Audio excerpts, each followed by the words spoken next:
into the hearings of those people, because it's part of the critical ways. If you want to go, you want to leave a nation that is not paying you, then you have to do awareness. Because at the United Nations level, they will ask questions. Their own poll level, their own drip level, they will ask you questions. Are people aware? They must be aware. You can't just lead people that are not aware of what you are doing. So what Igbo is doing is good.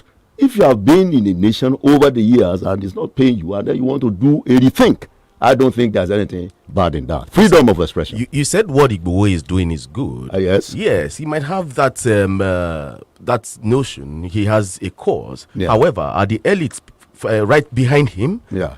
Are the elites backing him up? Of course. He wouldn't have just come out just like that. The NINAS, the Nigerian Indigenous Nationalities Alliance for Self-Determination, NINAS, comprising the southeast, south-south, southwest, and middle belt. They have been there, and then they have been working tirelessly, using what they call the force de majeure to stage grievances against the 1999 Constitution. And they gave Nigerian government time, and they have replicated all these things in the United Nations. The Nigerian government is behaving as if it's not aware of all these things. They are happening. And then they have passed all those, they have given another 120 days in order to make sure. And those one are saying that the moment you don't have to take away this 1999 Constitution that is fraudulent, that is unitarizing federal system, then they said maybe those that are under that NINAS may decide to leave or to step outside the country. We'll still come to the Constitution. We'll look at the constitutional review and all that. Yeah. However, before we go ahead, we'll go on this short break. Don't go away. It's still the Podium on 32 FM 94.9. I am Chike Obogo, and I have with me Comrade Angel Folorunsho here. Don't go away. 32 FM 94.9. When the people became silent, The government became oppressive. It's time to lend your voice to politics. On 32 FM 94.9. ṣé ilẹ̀ lélẹ̀ ní àbúrò ẹja ó yé mi náà lẹ́nu nígbà mo débẹ̀ ń jẹta mo ní wọ́n á tún fi hàn wọ́n náà wo ìgbà táwọn kan ta rẹ̀ fún mi wájú ọlọ́run àtẹ̀yàn kò sí nǹkan kan tó jọ mọ́ báyìí lórí rẹ̀ o. inú ẹ̀rùn lọ́rọ̀ àánú wọn àbí. inú ẹ̀rùn mọ́ra. àbájọ ọgbà àgbọ̀njù lọ fẹ́ pa ọ́. mo ti ní kó já lọ sọ́dọ̀ Dynabix Homes and Properties. àwọn gẹ́gẹ́ ní ànilẹ̀ tó jójúlówó tí kì í ṣe nù rà bí irú ilé ìtọ́ra yìí. ajé o. Dynabix Homes and Properties ló tó rẹ̀. àti àwa là ń ta Treasure Estate tó wà ní Ìdó ológun ẹrúwé 650,000 naira ní plọ̀tì kan. Victory Estate phase 1 alábàtà mọ́níyà ń bàdàn 800,000 naira ní plọ̀tì kan o. Victory Estate phase 2 alábàtà mọ́níyà ń bàdàn bákan náà 850,000 naira ní plọ̀tì kan o. àǹfààní wà fún sísan díẹ̀díẹ̀ láàrin oṣù mẹ́ta nílé iṣẹ́ Dynabix Homes and Properties. àmẹ́ máa wá sílé iṣẹ́ wa fún àsọjẹ́ tó ń ti àjọsọpọ̀. eléyìí tó gún mọ́ fún sísanwó ọ̀hún. ẹni tó bá sanwó lẹ́ẹ̀kan náà gbé tán ó máa gba báàgì símẹ́ǹtì 5. a sì tún ṣe corner piece fún lọ́fẹ̀ẹ́. Dynabix Homes and Properties a wà ní Prime Time Plaza ọbalẹ́sìlọ́yẹ̀ phase 2 lójú ọ̀nà tó lọ sí Free Ìbàdàn 0904-779-7352 0818-841-8137. Titan Farms, Titan Rice, Nigeria. Homemade rice with good price. I don't want correct rice. Titan when no get stone at all. Titan rice, better rice. Make you go buy your own. Titan rice. Oh yes, Titan Rice is a non-mushy, non-sticky and no-stone Nigerian-made rice. Titan Rice is available for nationwide distribution. For inquiry, please call 0906-007-9714 or visit our website via www.titanfarms.org. You can also earn a fortune by investing with Titan Farms today and earn great returns on your investment. Incredible, isn't it? What are you waiting for? Visit our office today at Titan Farms House, opposite Motor Dealers Association car lot, Akala Express, off New Garage, Ibadan. Titan Rice, a product of Titan Farms. Better rice, I think you go buy your own. Titan Rice. Keeping fit is one of the prerequisites to living a very healthy life. Have you been looking for the place that can solve all your fitness needs? Don't worry. I have just a place for you. DNX Body Fitness Home. At DNX Body Fitness Home, we have the very best of machines to help you on your fitness journey. We also sell the best of sports materials for all your sports needs, essentials, and food supplements. Think sports. Think DNX Body Fitness Home. We are located beside Full Range Microfinance Bank at Damasigba, Ibadan. Call 0905 817-1348 or 0906 641 5313. DNX Body Fitness Home. Keeping fit all day long. bá a ṣe láwọn akọ́ṣẹ́mọṣẹ́ dókítà tíṣẹ́yé bẹ́ẹ̀ náà la láwọn àwòrán àṣà mẹkáníìkì tí ò ní dákún sòrò ọkọ̀ sọ́kọ̀ dálùpùpù. GMF Auto Services Limited bóyá tí ìdébẹ̀ wò ní ọ̀jẹ̀ mọ̀ pọ́nmọ́nàmọ́pa àwọn erin lákàtàbù irinṣẹ́ ni ó diagnose mọ́tò yín kẹ́sẹ́ bí wọ́n ti máa fẹnu fapò sórí carburetor wait and get ní kò ní lọ kábọ̀ tí machine bá ti ń discover problem láàmú fix ẹ̀ lọ́wọ́ kan torí gbogbo original spare part ń bẹ́ẹ̀ lẹ̀ bíbá àwọn aláràlù àtàwọn aláràtúntà gan tó wá ń kó lọ́pọ̀ yanturu ṣẹ̀rí pé gbogbo tẹ́ fẹ́ lójú kan ló wà. Yes, so no go allow person wey no sabi damage your motor. Our services na consultancy, diagnosis, key programming, transmission repair, maintenance, spare part sales, plus plenty ogbonge things. GMF Auto Services Limited dey for number 3 Oni Lane beside White House Hotel behind Boys High School, Labawo, Ogunpa, Ibadan. Ẹ kọ́ pé wọ́n lórí aago náà kẹ́ ẹ mọ bó ṣe wà sí 0806-634-8917. tó o bá fẹ́ kẹ́mi ọkọ̀ rí ogun GMF ni ó yàn láàyò. Eidil Kabiru don come o, Barika de Sallah.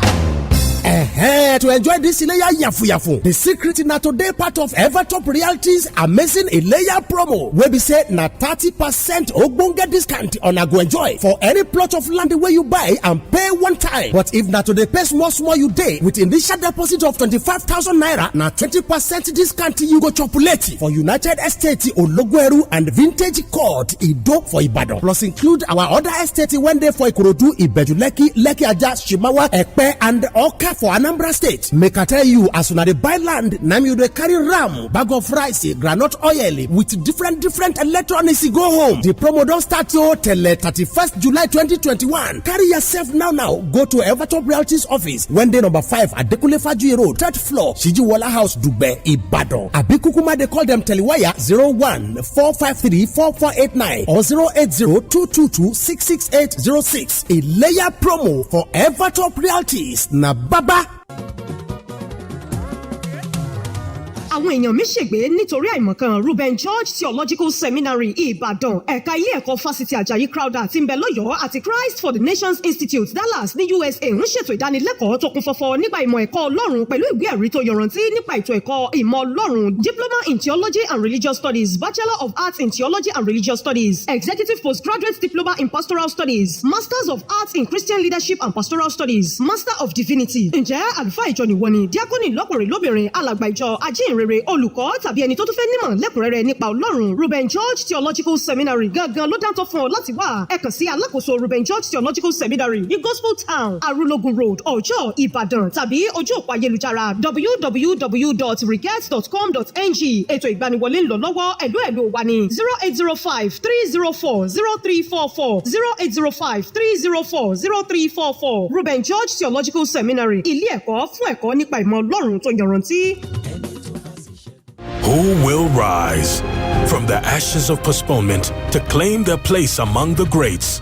And will the greats rise again? Watch the Olympic Games Tokyo 2020 on Supersport from the 23rd of July to the 8th of August. Watch them rise at all gold medal events on 8 dedicated channels. Get and stay connected to DSTV. Watch them rise on Supersport, your world of champions on DSTV. 32 FM 94.9. Just because you do not take an interest in politics doesn't mean politics won't take an interest in you. The funds spent were properly spent because we got them from intervention funds. You only you waka come. There is God. I don't know which party my wife belongs to, but she belongs to my kitchen and my living room and the other room. Stay in tune with politics on 32 FM 94.9.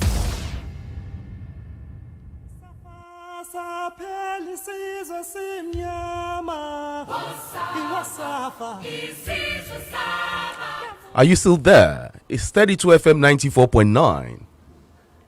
That break was long, right? But we had to go there. I still have with me Comrade Angel Folorunsho. Comrade, we're talking about Igboho, the Igbohoism. Yeah. And your postulations. Like I told you, many people said his moves were probably crude, wrong.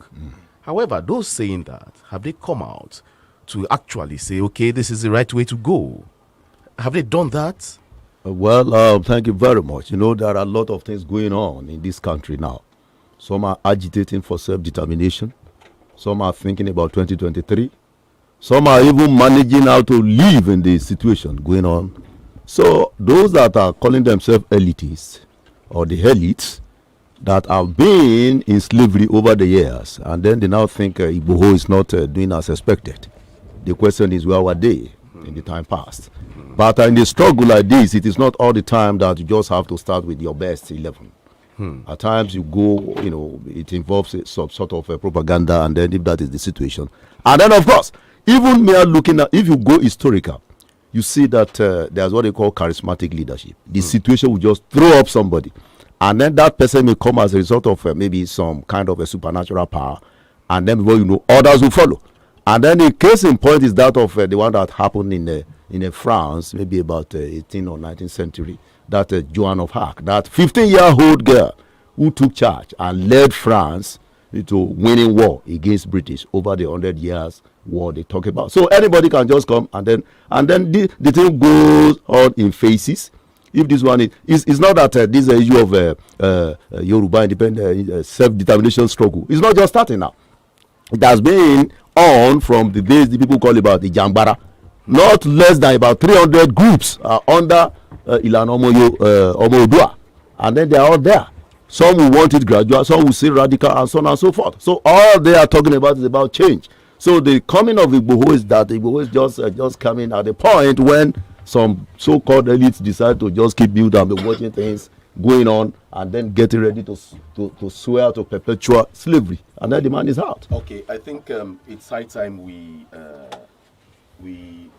looked at Igboho, but before then, joining me in the studio right now is Hezekiah Shewakinide.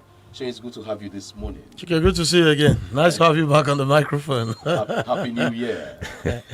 On July 24. Happy New Year. Same to you. Good to have you. All right, you have some questions for Angel. Okay, Angel, why did you do that?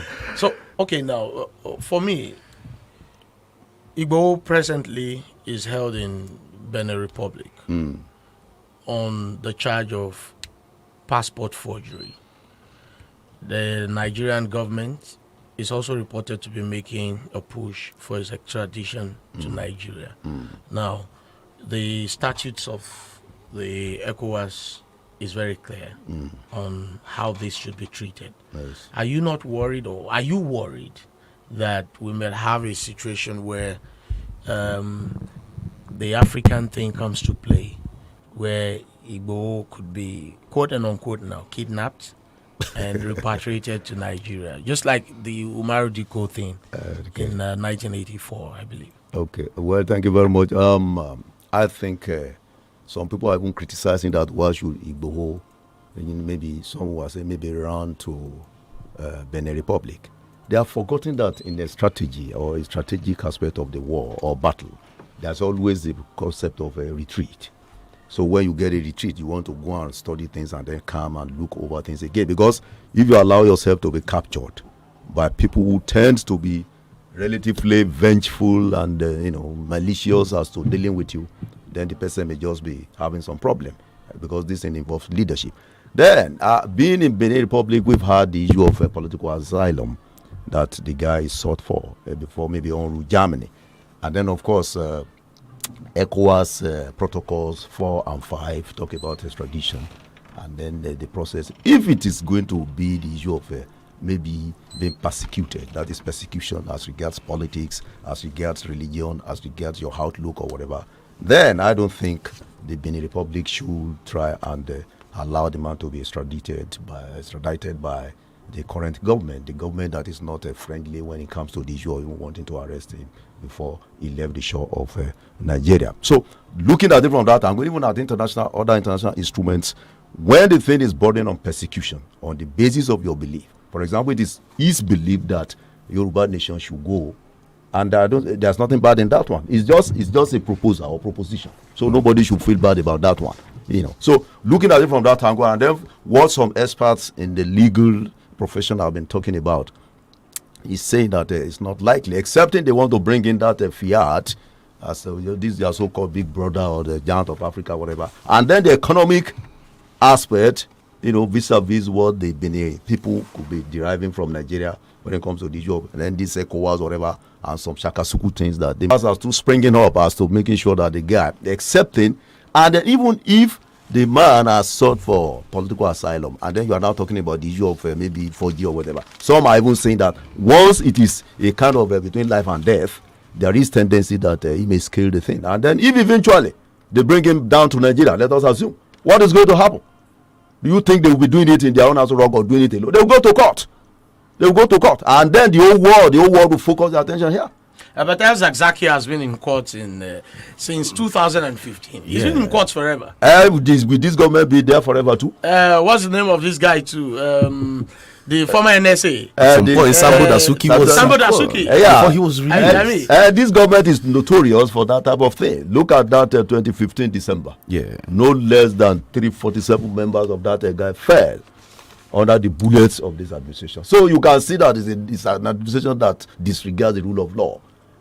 They came via rule of law to power. Now they don't want others to enjoy it. And rule of law means supremacy of the law, equality before the law, and fundamental human right. I don't know the way they're operating. And don't forget, their vice president is a professor of law. Can you see the irony? The tables are turning right now in Benin Republic. There's this 5.5 billion naira suit Sunday Igboho has filed against the Attorney General of the Federation and the DSS over the Ibadan House invasion. Right. Now the tables are turning. Yeah. Should he have done that in Benin Republic or do that in Nigeria according to the jurisdiction of the happening? The basic thing is that it's about the happenings. And then if you look at, if you want to go rhetorical now, Aristotelian rhetoric when it comes to the issue of proofs. They will talk about exhibit, even in law court, as far as that time of Aristotle, exhibit, oath taking, witness, and then some other things. So if you are talking about the things happen here, the reason happened there, and then the data that is filing the thing, that is done by his lawyer. The advocate will have done that thing because the home of Igbo was invaded. And that one brought in what some people have described as a kind of erosion of evolving standard of decency in a maturing society. That's what has just really happened. And then it likes a kind of a vengeful mission. You saw what happened there. They killed people there. You see vandalism there, destruction of things, and so on and so forth. Even the people that went there, they were regretting their actions ever since that time. Before we leave the Igboho narrative and delve into other things, do you think Sunday Igboho will get out of this very soon? It depends. If eventually it sails through as regards what is sojourn in Benin Republic, then it will be in the diaspora to join other who are struggling for the independence of Yoruba nation. And then if fate will have it that we need to be here, nothing will happen to him. Nothing.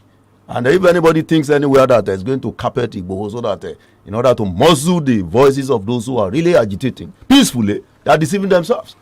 This thing goes beyond the issue of a human. The issue of a Yoruba nation is metaphysical. It goes beyond the physical. Yes, you are not supposed to be with this type of people. By now, Yoruba is supposed to be producing their own plane, given the background where we are coming from. A nation that when you say we're not supposed to be with these kind of people, who are these people you're talking about? Those that are trying to draw the hands of clock backward in this country, the feudal oligarchs, they know themselves.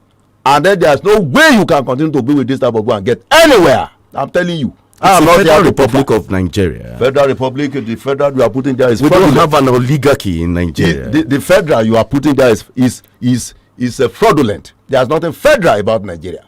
Nothing federal about Nigeria. How do you mean? Yeah, this is what I mean. If it were to be that this present Nigeria was what Azikiwe, Awolowo, Amadu Bello, Tafa Balewa and the rest, if this were to be they handed over as you think they would have come together in the first place? They didn't hand this type of thing over. They didn't do that one. What went wrong was the thing that they are trying to correct, brought about as a result of a over centralization of power at the center, brought about by the military. The military ruined this nation, and then back up with the feudal oligarchs. Are you talking about the unitary system of government that was brought in 1966? Yeah, that's what I'm talking about. And then you see the law they use, the decree they used to back it up. They call it Decree 34, Unification Decree 34, that took away the life of Agui Ironsi. And then these other elements, they came to power. Instead of correcting the thing, they were enjoying it 50 years after. Before that coup something, the thing at the exclusive list, they were less than 10. And then you are now having 68 today. So people are now, I don't know whether these people, whether they go to school or the school has gone through them. I can't understand what they are saying, including political philosophers, political scientists. You see them talking trash as if they don't even know what is going on. If you are having about less than 10 items on exclusive list, a federal system, which means unity in diversity, integration in differentiation, based on mutual respect, not disrespect. These are the issues. Angel, now, typically, commentators seem to blame the North for the inability of Nigeria to restructure. Okay. Right? Now, they push a lot of things in the face of the Northern political class. But there was a sort of revelation recently, which I believe if we really dig into, will help us to understand the magnitude of the problem we have. That there is no regional coloration to it. Okay. I just came to that reality last week. Now, the electoral bill was being considered for passage. All right. And there was a part of it about the electronic transmission of election results. Yes. Now, a vote was called for. You had 2 senators from your state that were absent from that vote. Yes. Now, Abdul Fattah Buhari and then Senator Folari. Both of them were not there. They were probably setting up Bakute somewhere or whatever they were doing. They might have been busy. Busy for a business of state. They were alleged to have gone for oversight functions. When a critical vote was to be taken on the floor, the oversight functions too would have been a very critical thing. But if you have okay, so let me ask you a question. You have 2 critical things that should be done, right? So I'll use this analogy, right? Now, your wife is sick; she's at the point of death in the hospital. You also have a contract stock that you need to attend. Now, of the 2, which one is more critical? Both of them are critical. But I agree, but one will be more critical. Now, it will now come to the question of which one do you prioritize? So, oversight function against the future of the electioneering process of a country that is beleaguered by several issues. Okay. So now, your analogy is talking about one man and one woman. But now you're looking at a Senate with 109 members, and then you have some people who are supposed to go for some oversight functions. Okay. You have the other people there. Chike, let me ask you a question now. Yeah. Right. Will oversight functions be always there or not? They will always be there. They will always be there. Yes. Fantastic. Now, but will a critical vote always be there or not? Angel for Lauren Shaw. Well, the basic. Now, because before you answer that question, so that as you're answering, I need you to bear this in mind. Right. Theodorogy of Abia State was also not there. You had a lot of senators from the south. Those of the we want Biafra extraction. Those of Yoruba nation extraction. Now, whether they support those agitations or not, they come from these regions. All right. These guys were not there when a critical vote of this nature was called. So, do we still continue to blame the North? Well, as far as I'm concerned, I don't shift blame to any nothing, whatever. All that we are trying to look at is that issues. And the issues are that, one, we need to go electronic as regards what the age is calling off, which is digital age. We are now at the 4.0 level. And that 4.0 level is talking about the age of robotics and artificial intelligence. Nigeria is still at 2.0. That's the electrification level. We've not even reached the digital level. You understand? Let alone to talk about other things. So, and then there's even the transhumanistic aspect and posthumanism. With future that's already here. We have not even started anywhere. We leave that one to another time. So the basic thing is that even if things are coming like that one, it's a question of a majority voting. How much of importance do you think is attached to this electronic something that you are talking about that you call critical something. Some of them, they don't see it as anything. Some of them just want us to continue in these our old ways of doing things. That's why some will just try to. Even there are other things lying below that cannot be exposed. Some people are thinking that they're going that way. We not allow them to do the precise way of voting and then counting votes, so that between the polling booth and the collation center, they should be able to do. No, it is obvious. They should the regular abracadabra. They should be able to do. But the basic thing is that if you have been taking card readers and some other things using computer, why should you be talking about the issue of counting result electronically? When Lagos last year or whatever is talking this morning that they may count their local government election electronically. So what is special about that one? Other than some elements are just thinking backward, progressive retardation. They don't see things going on. When you are talking about law is dynamic, and the whole essence of law is to make sure that the human affairs are well conducted, and that is the basis. So it's not about one person. If you are not, by the time they leave now, you will see them now turn to armchair critics. We would have done this when we are there. Can you imagine people like Obama now talking about restructuring? When you are there, what did you do concerning the thing? So all of them, you just discover that they are going one way, maybe as a result of certain problems or the other, or not having the real way through which democracy should go in this age, which they call digital democracy. They don't understand it. Comrade Angel Folorunsho, we've looked at issues. You've looked at these problems. Where do you see the solution lying? Do you see any solution in sight? There are a lot of we have various problems in this part of the world. That is in Nigeria. You are talking about the problem of security. Yes. And then you are talking about the problem of even federalism. The way Nigeria is presently constituted is a tool or raw material for insecurity. I don't know whether these DSS and the rest understand this type of thing. I don't think they understand that their role should have been, before we get to this area, what are we going to do? Couldn't you have asked questions? The thing said by this man, Gideon Oka and the rest, 31 years ago, they are still here with us, which means I've now projected that the next 35 years another waste. I am projecting already. Given this thing, the thing the man mentioned in his something, though it was an unfortunate adventure, whatever. But all those issues raised and the areas mentioned, they are the one in turmoil today. So some people, they are strategic, they see the future. But I doubt if these people that are around here could be seeing future. And then if they don't see future, if there's no strategic planning, no strategic thinking, no strategic all things that will make things to work, that is, you are there before you are there, that is, tomorrow begins from now, then the problem will continue. What is the future you see, comrade? The future I see concerning these nations, that these nations cannot continue to go this way. And I mentioned metaphysical reasoning the other time. It is a reality that this nation will need to think outside the box by way of looking at if some elements now. Look at this simple thing. People are talking about restructuring. Now, ordinary counting of ballots electronically, some are finding it difficult to go. Will those people now give us the real restructuring that will be backed up with referendum? These are the questions. So that's why some are saying these people will not restructure anything. So if you are not going to restructure, then let us go for the ultimate restructuring. And the ultimate restructuring is that, okay, if some people are agitating, call them to table. Why are you agitating? That you want to leave. The whole essence of a nation within nations will be the cultural essence of that nation, and then the progress. For example, the Yoruba people, they need to play critical role on the global scale. The same thing with the Igbo people, the same thing with the Hausa people, the same thing with the Fularis, the same with the Middle Belters. Now that you are putting all of them together, and for the past 100 years you are still dancing without getting any result. Can't we go Scandinavia? Can't we go Czechoslovakia? Can't we go Baltic?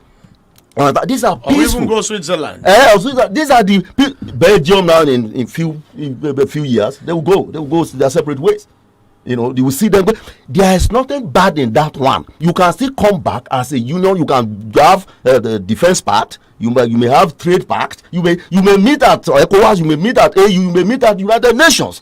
So for some people to be saying, no, you can't get anything the way we are going. The federal system is not the way it is to be practiced. It is, if it is unity in diversity, Nigeria elites will be mounting unity. In what? The diversity is the key issue there. The diversity means that I've been a Yoruba person before joining this union. And don't forget, this union that they call Nigeria is British company. courtesy of the Royal Niger. The Nigeria was sold. So the beginning is a nation that started with wrong foundation. That's why there's no zeal for patriotism there. Get your money, go back to your zone, and then become local leaders. That's what we've been having.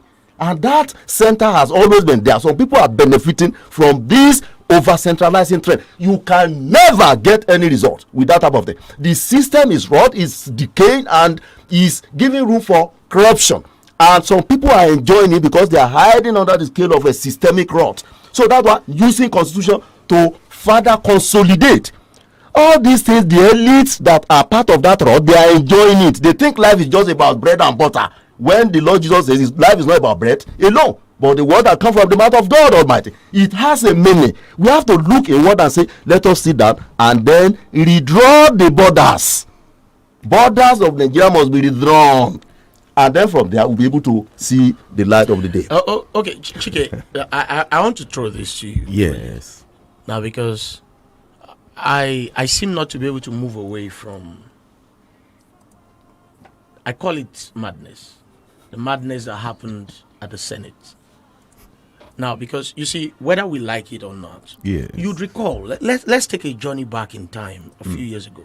Before the 2019 election, the electoral bill was being pushed to be passed. Now, loyalists of Major General Buhari insisted that the Senate under Bukola Saraki was pushing for that bill to be passed into law so that they could work in cahoots with Atiku to kick the president out through the back door. Those were speculations. That's what I'm saying. Now, however, Sheung, now the future is what we look for. Absolutely. What do you see? So I'm going somewhere with you on Angel will tell us what he sees, because it's the future to him is uncertain. You would also tell me the future. What do you see? The future I see is going to come by a way of question. However, way of a question. You answer that question when we come back from this break. Don't go away. It's still the Podium on 32 FM 94.9.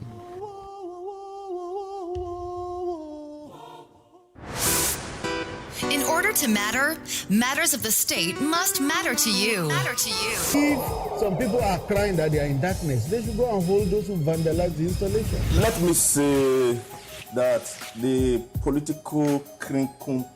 Stay tuned to politics on 32 FM 94.9. ẹ̀yin èèyàn mi ìròyìn ayọ̀ ni mo tún mú tọ̀yìn wá o láti ilé ìtajà Living Proof Supermarket ẹ̀ ń bi mí pé kí ni bẹ́ẹ̀ làábi ni o ilé ìtajà Living Proof Supermarket tún ti ní ẹ̀ka tuntun mìíràn nínú ọgbà ilé ẹ̀kọ́ Lead City University Old Mart and Pharmacy nílùú Ìbàdàn ní báyìí ẹ lè wọlé ra èyíkéyìí nínú àwọn ọjà wa bí oúnjẹ aṣaralóore beverages toiletries beauty products àti àwọn nǹkan èlò mìíràn pẹ̀lú ìrọ̀rùn lówó tí ò ga jara lọ lẹ́ka tuntun ilé ìtajà Living Proof Supermarket tó wà ní Lead City University Old Mart and Pharmacy. Bákan náà lẹ tún lè ra àwọn ọjà wa lónìrànràn láwọn ẹ̀ka ilé ìtajà wa tí ń bẹ ládojúkọ Maniac Fueling Station Ológun Ẹ̀rú Ẹlẹ́yẹlé Ìbàdàn tàbí LP Plaza Ayégún Ọ̀lẹ́yọ̀ Road Ìbàdàn. Bẹ́ẹ̀ la sì wà ní former Pinnacle Building Challenge Road Ìdíodò bus stop Fẹ́lẹ́lẹ̀ Ìbàdàn. Ẹ lè pè wá sórí 0803-545-7120 tàbí 0815-466-4418. Nílé ìtajà Living Proof Supermarket ra ohun púpọ̀ lówó tí ò ga jara lọ.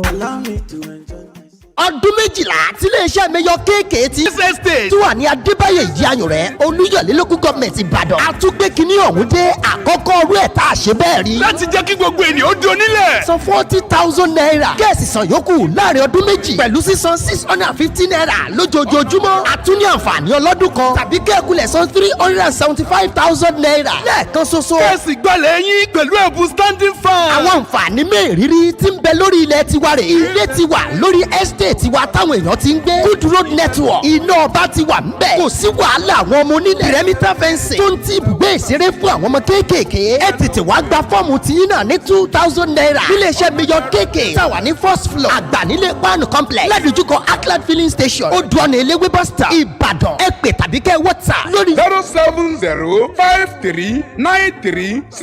07053936013 website www.mkkengineering.com. Everything you put your hand Clearview Integrated Nigeria Limited has come out with a plan to help you enjoy luxury and class in a simple fashion. Interestingly, Clearview Integrated Nigeria Limited is a firm that is committed to offering you quality services like architectural design, building constructions. That's not all of it. Interior design to make your home and office look elegantly beautiful and comfortable, including renovation works and services. Clearview Integrated Nigeria Limited also deals in sales of landed properties, and there are lands available for sale at Elebu, Kasumu area, Akpata, and they are all at affordable prices. Talking about affordable prices, there is a whopping 30% promo on all our architectural design services, and the promo starts from now till 31st of July 2021. So hurry now to our office at first floor Ants Building, Jericho, Ibadan, or call 0813-664-4016 or 0802-840-9513.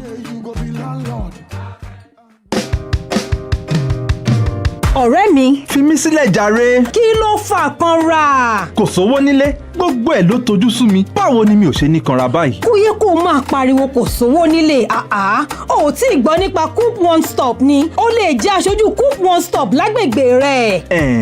èwo tún ni Coop One Stop. olódo tó o bá fẹ́ jẹ́ aṣojú Coop One Stop ó láǹfààní láti máa rówó déédéé àǹfààní láti di onílé àtàwọn àǹfààní tó pọ̀ jáǹtìrẹrẹ jẹ́ aṣojú báǹkì lágbègbè rẹ̀ ló bá tán ó darapọ̀ mọ́ ẹgbẹ́ ó pọ̀ jaburata nìyẹn tọ́lá ṣẹ̀ṣẹ̀ lọ sí ẹ̀ka cooperative mortgage bank tó súnmọ́ tàbí kí o pè 0700-262-26564 lẹ́ẹ̀kan sí 0700-262-26564 ó sì lè lo ẹ̀ka ayélujára wọn www.cmbankng.com. Coop One Stop ọ̀nà àbáyọ kan ṣoṣo tó o nílò. olówó orí mi má bínú sí mi aláàlè fẹ́. obìnrin ṣá kí n gbé ọ lọ sírun ọ̀sẹ̀ mẹ́kọ̀ọ̀bù ètò gbé ọ lọ́dọ̀ télọ̀ ẹ̀mí gan sì ti gbàsọ mi n bò mo ti ara yà ń wégele fẹ́ fan. èsì àwọn obìnrin lọ rí un ṣùgbọ́n gbogbo ohun tó fẹ́ lójú kan ló wà l'Alabama House àmọ́ àwọn ìwégele fẹ́ fan o. tó bá ń gbọ́lé ẹ̀ṣọ́ ilé oge Alabama House ní jẹ́ bẹ́ẹ̀ Diamond Standard Beauty and Spa ló ti ṣojú lóge tó fi mọ́ pẹ́díkíọ̀ máníkíọ̀ bó sì ṣe kan bọ̀ tóra rẹ̀ ìyún màsáàjì irun tá a bá bọ̀ ṣe lọ́kùnrin tàbóbìnrin ọ̀ dàrí mọ́lẹ̀ lọ́ni àwòpadà sẹ́yìn needle and thread bespoke tailoring bẹ́ẹ̀ tá ti ń faṣọ dára lóríṣiríṣi tí ó dàbí ẹni pé wọ́n bímọ ni. àyè sì tún wà fẹ́yìn tẹ́ fẹ́ kẹ́kọ̀ọ́ nípa bọ́n ṣe ránṣọ. ìyún fashion school gbogbo ohun tó fẹ́ lójú kan ló wà l'Alabama House suite 1 ládojúkọ FRSC office tuntun lọ́pọ̀pọ̀nà dùgbẹ̀sẹ̀ lẹ́yẹlé Benjamin Ìbàdàn 08074029577.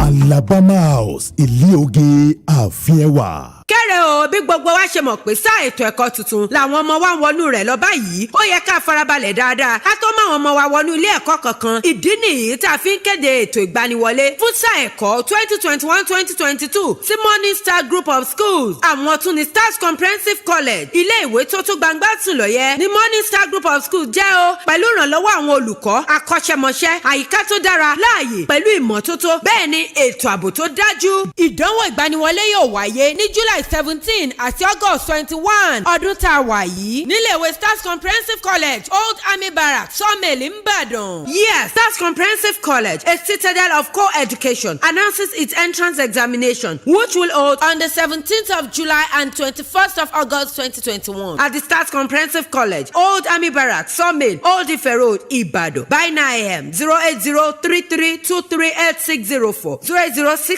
08069040781. Stars Comprehensive College, a day and boarding school with a touch of excellence. egbògi kan ti délẹ̀ yìí egbògi àtẹ̀jẹ̀ ṣe ni ó dára fẹ̀jẹ̀ gidi gan Veneto cleanser ló ń jẹ́ o. Veneto cleanser ló ń jẹ́ o. ojú rẹ̀ ṣàǹjọ̀lọ̀ lójoojúmọ́ kí làṣírí ẹ wà rí. Veneto cleanser ni. já mi sí ọ̀rẹ́. Veneto cleanser egbògi àtẹ̀jẹ̀ṣe tí bádọ̀tí ara wọ̀ yá ìjà rẹ̀ wọ́n mọ́lẹ̀ ṣe wọ́n yẹbẹyẹbẹ. inú tó ń kú tó ń dàrú gbòdògbòdò kò bára rẹ̀ èrí inú ẹ̀jẹ̀. amọ̀nà ti dé o.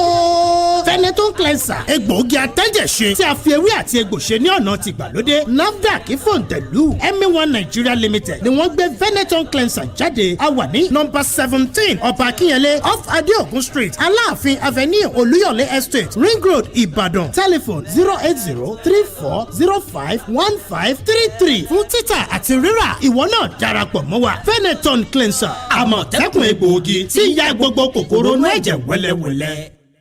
Just because you do not take an interest in politics doesn't mean politics won't take an interest in you. The funds spent were properly spent because we got them from intervention funds. Only you waka come. There is God. I don't know which party my wife belongs to, but she belongs to my kitchen and my living room and the other room. Stay in tune with politics on 32 FM 94.9.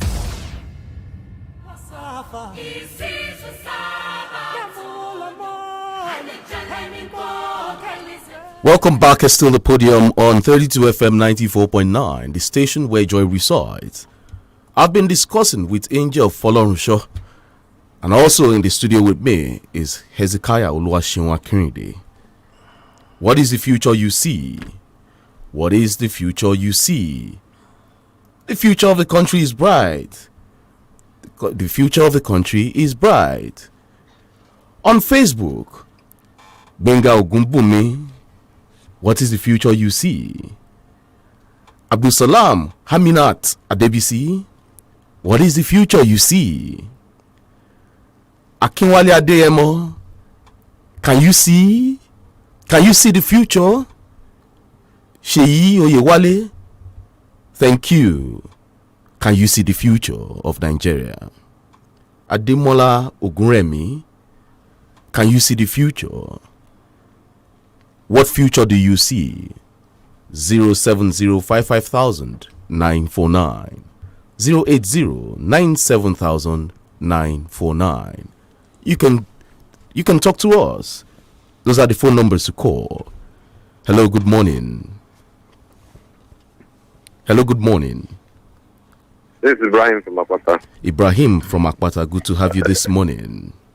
The future I say first is on if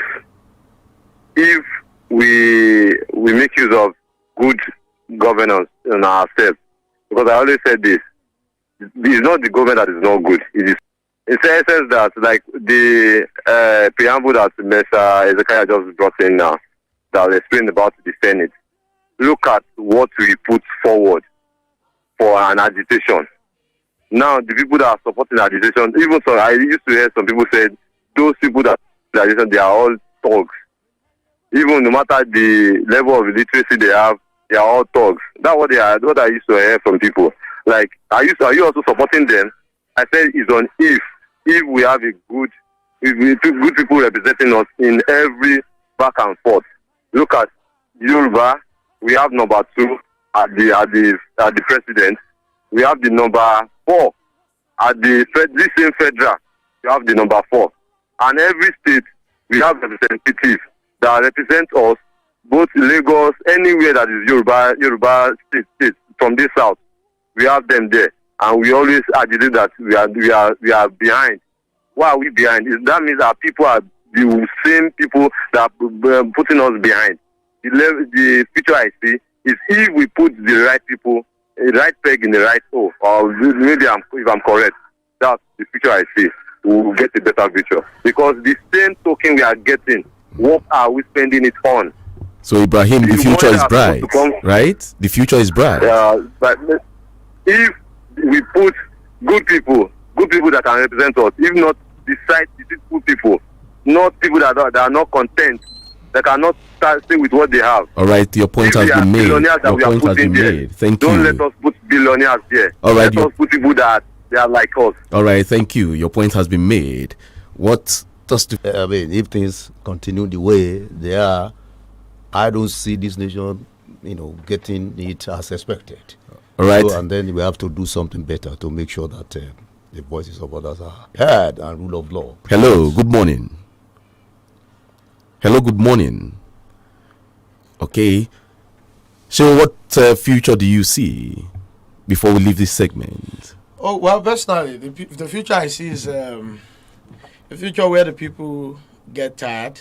The people get tired of the system as it is, and then they take their future into their own hands. You know, you're talking about the future, and I'm saying the people who, when they are tired, they take their future into their own hands by forcing a change of the system, not necessarily through a revolution, but of course making consistent demands to have things changed from the way they are. Thank you, Angel Folonsho, for featuring on the podium this morning. It's my pleasure to be here. Thank you. I hope to have you some other time. By His grace. I hope you bring up those macabre dance of yours, linguistically. Okay. Thank you very much for that one. Thank you. All right. Up next, we have the former Chief of Staff to the Executive Governor of Oyo State in the studios this morning. In the person of Chief BC Ilaka, is still the podium on 32 FM 94.9. I am Chike Ubogu. Don't go away. We'll be back soon. When the people became silent, the government became oppressive. It's time to lend your voice to politics. On 32 FM 94.9.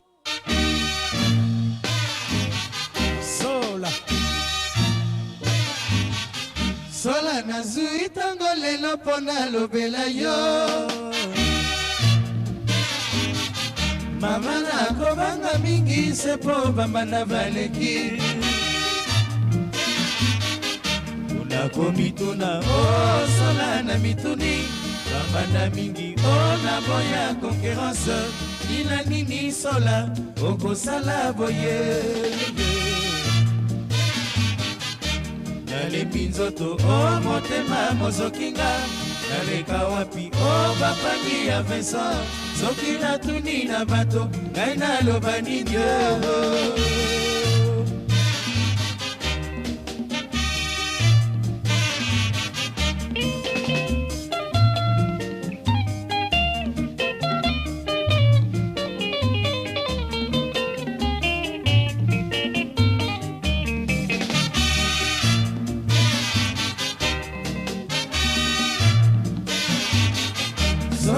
Zuitango lelo pona lobela yo.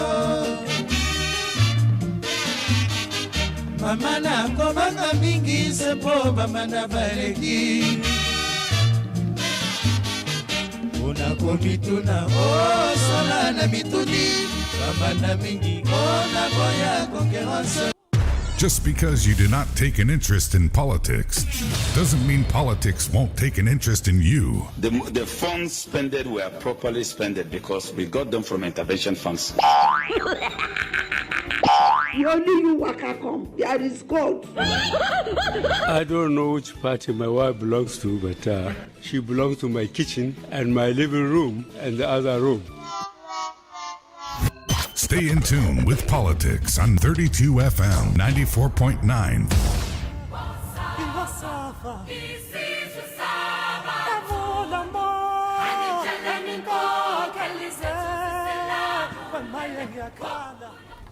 Welcome back. It's still the podium on 32 FM 94.9, the station where joy resides.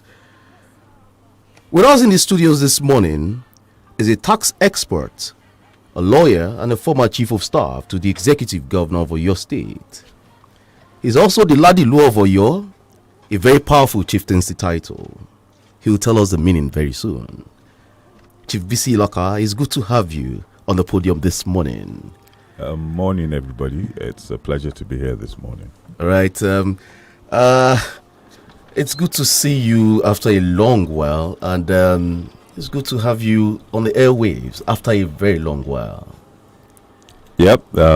It's a pleasure to be here, and I'm sure we'll have a very riveting time this morning. All right. Okay, so Chief, let's get to it. Now, you're the immediate past Chief of Staff to the Oyo State Governor. 2 years plus in that role. That's right. Now, it must have been some sort of ride for you, right? Yes, I was the first appointment of His Excellency, the Governor of Oyo State, Engineer Seyi Makinde. And it was a privilege to hold that post because in this state you've got millions and millions of people, and I was afforded the opportunity to serve my state. This was against the background background that I'd never worked in public sector. I would say in the public sector in the state. So it was a wonderful experience. A lot of lessons learnt. A lot of wonderful people met. So I think I discharged my responsibilities in a very diligent and the chief of staff role it could be described as pretty nebulous in that there isn't any handbook. So it's a case about being very creative and being very innovative about how you discharge your responsibility as the chief aide to the governor. Okay, so what would you describe as some of the major achievements of the administration while you were there? In a quest to move the state and the people in the state from poverty to prosperity, the governor coined this accelerated roadmap. And in consonance with that, the thrust really rests on 4 pillars, which is education, health, security, and expanding the economy through using agriculture as a veritable tool. And in furtherance to that, if we say we want to present a scorecard of a sort, when we came, particularly with regards to the secondary school set exams, Oyo State was really flatlining somewhere around 28th, 29th, 30th position. And this is against the background again that you probably have the preponderance of private schools outside Lagos in Oyo State. And the schools tell us that they do very well, and we do see that they do quite well. We know the results that schools like Vale, Lyford, who become beacon of excellence still in Nigeria, and that if you extract that from those results, we're probably languishing in like the last position. But we've changed that tale. We've changed the narrative in the last school set exam results. I think Oyo State was 11th, and I'm pretty sure next time around we'll register single digits. And this is about investment in our schools, investment in our students, investment in our teachers. Because education is a complete mix. It's like baking a cake. You need the right ingredients, and that's infrastructure, proper teachers who are willing to teach, and support material and resource for the students. So we've targeted that. With regards to the healthcare, my intention is to have a primary healthcare facility in every single ward in the state. That's 351. We've also tinkered with certain other things, and in that certain hospitals are being granted some kind of autonomy so that they can raise funds, they can do certain things and improve service delivery in the healthcare sector. We've totally retooled Adeoyo Hospital. Monies has gone into Laduke Akitala, and the facilities have received a complete facelift. Security, it's a complete work in progress. We've Amotekun. Without Amotekun, I think our case would be pretty dire. But we've expanded that in that we know that we've got to be quite. We've got to think outside the box and think about security being about a collective responsibility. So the voluntary sector has also come in to complement, because the major challenge in terms of security and policing in the state is that there's a dearth of manpower. There's a massive shortage of manpower. And security is really a lot about visibility. The government has procured a lot of vehicles, but we still need a lot of visibility. We need boots on the ground, and that's what we're doing. And again, with regards to agriculture, we've set up the farm estates. The money is there to put them where they should be, and I'm sure the clusters of agricultural activities around these farm estates will develop. So, and we've invested a lot in terms of infrastructure that's targeted at our economy, in order to make Oyo State the preferred destination of investment in the state. So let me just go on and on. I could go on and on and on. Yeah, really, these facts out of offhand is amazing. Yeah. You know, as a chief of staff, my role really is akin to that of a midfield player, so that my job is to receive the ball, see the play, and deliver the ball for whoever is supposed to score.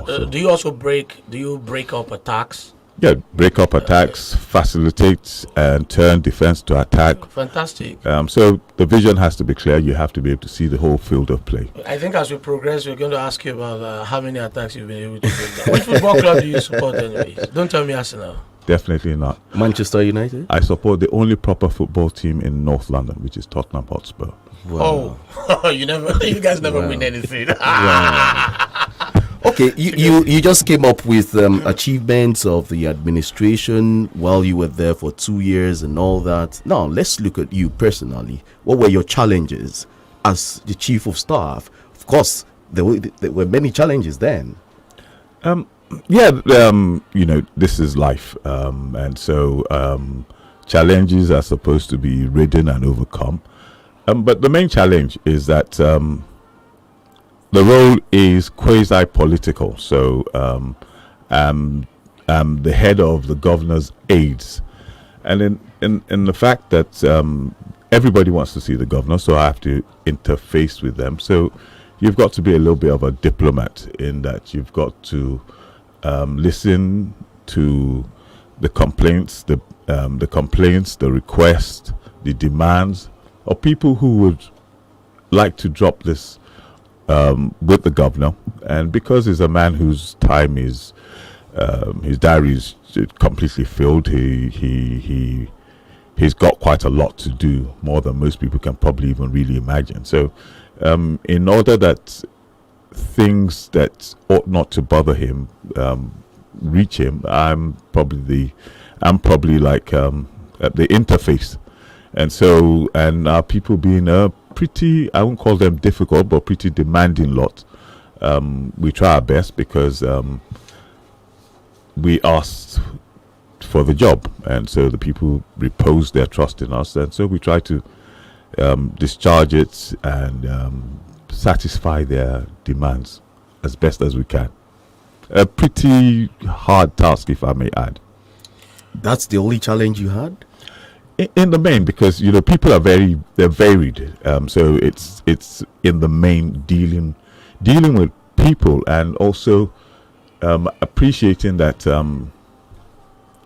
the sense of time in terms of the civil service and the public sector or politicians are kind of quite different.